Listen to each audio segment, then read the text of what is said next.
আছে কোরআন হাদিসে নামাজ পাঁচ ওয়াক্ত হজ যাকাত যেগুলি আমাদের আছে সেগুলি পালন করে এরপর বেহেশতের চিন্তা করতে হবে। খালি এটা টিপ দিয়ে বেহেশতে যাবো এই ধারণা মন থেকে বুঝতে ফেলতে হবে। এই কথাগুলো যারা বলে তাদের হয় কবিরা গুনাহ। কি সত্য কিনা বলেন? তো ভাইরা আমার, আজকে 5ই আগস্টের পরে বরগুনা জেলা কমিটি ছিল না। 5ই আগস্টের পরে এখানে প্রত্যেকটা উপজেলায় কিছু অপকর্ম হয়েছে। গুটি কয়েক দুর্নীতিবাদ নেতৃত্বের দায় এত বড় একটা বিশাল দল কোনোদিন নেবে না। এ দায় বিএনপি নেবে না। 5ই আগস্টের পরে তালতলিতে যে ঘটনাগুলো ঘটেছে, যদি আপনাদের সুস্পষ্ট কোনো অভিযোগ থাকে, 1 বছর পরেও আমরা সেই অভিযোগগুলো গ্রহণ করব এবং আমলে নেব। আমার কোন নেতায় যদি জুলুম অত্যাচার অনিয়ম করে থাকে, আপনারা আমাদের কাছে তথ্য দিবেন, আপনারা বাদী হবেন। সে যে পর্যায়ের নেতা হোক, আমরা তাদের বিরুদ্ধে এক সাংগঠনিক ব্যবস্থা এবং আইনগত ব্যবস্থা আমরা গ্রহণ করব।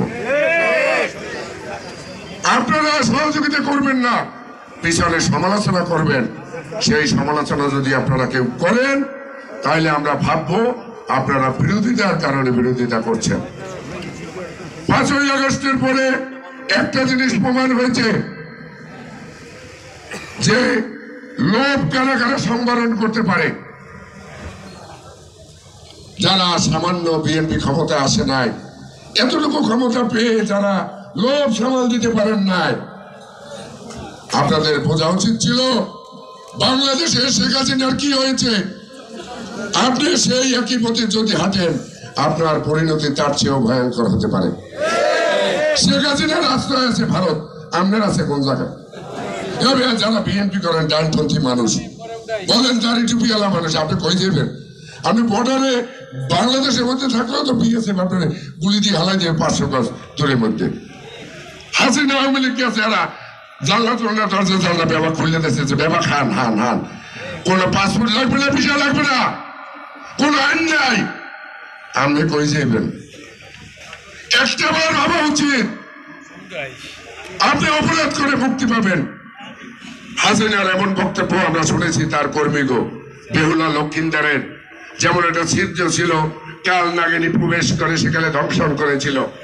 কিন্তু শেখ হাসিনা সেই বেহুলা লক্ষিন্দারের চেয়েও এমন ভাবে বেষ্টনী তৈরি করেছে, হাসিনাকে 41 সালের আগে সরানো যাবে না।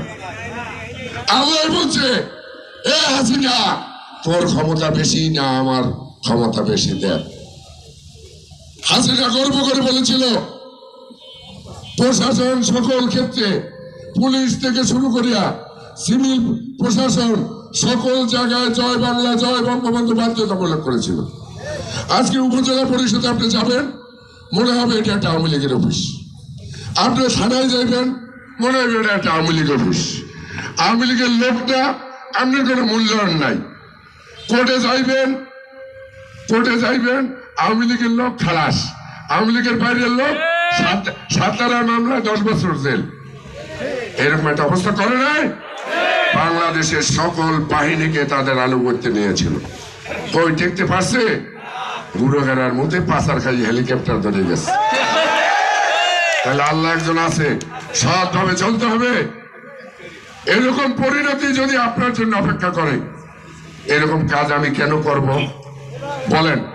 করা উচিত? কোনোদিন উচিত না। আজকে আওয়ামী লীগকে ভারত জায়গা দিয়েছে, আপনাকে তো ভারত জায়গা দেবে না, আপনাকে মায়ানমার জায়গা দেবেন, আপনি যাবেন কোথায়? তাইলে আমাদের সৎভাবে চলতে হবে, ভালোভাবে চলতে হবে। তারেক রহমানের বক্তব্য শুনছেন আপনারা? আজকে যে কমিটি হয়েছে বরগুনা, আমি একটা ইসে বছর ধরে খাওয়াই নাই, আর একটা চাও খাওয়াইনি। আর এর আগে বিএনপি আওয়ামী লীগের কমিটি বাইরে তো কোটি কোটি টাকার লেনদেনে, কিন্তু এবার আর সেই ঘটনা ঘটে নাই। তারেক রহমান নিজে তদন্ত করে বিভিন্ন মাধ্যমে DGFI এর মাধ্যমে তথ্য নিয়ে তারপরে এই কমিটি সে পাঠিয়েছে। এখানে কারো কোনো সুপারিশ এখানে সে আমলে নেয় নাই। এবং নমিনেশনও আমরা যে কয়েকজন প্রার্থী আছি আমার বিশ্বাস তারা তথ্য উপাত্ত নিয়ে তারপরে মনোনয়ন দিবে। যেহেতু আমি 18 সালে মনোনীত হয়েছিলাম সেই কারণে আমি মনে করি যে অনেকের চেয়ে এগিয়ে আছি। যদিও ফজলু ভাই চায়, ফজলু ভাই প্রার্থী, ফজলু ভাইও চায় যদি ফজলু ভাই মনোনয়ন পায় আমরা ঐক্যবদ্ধভাবে তার জন্য কাজ করব।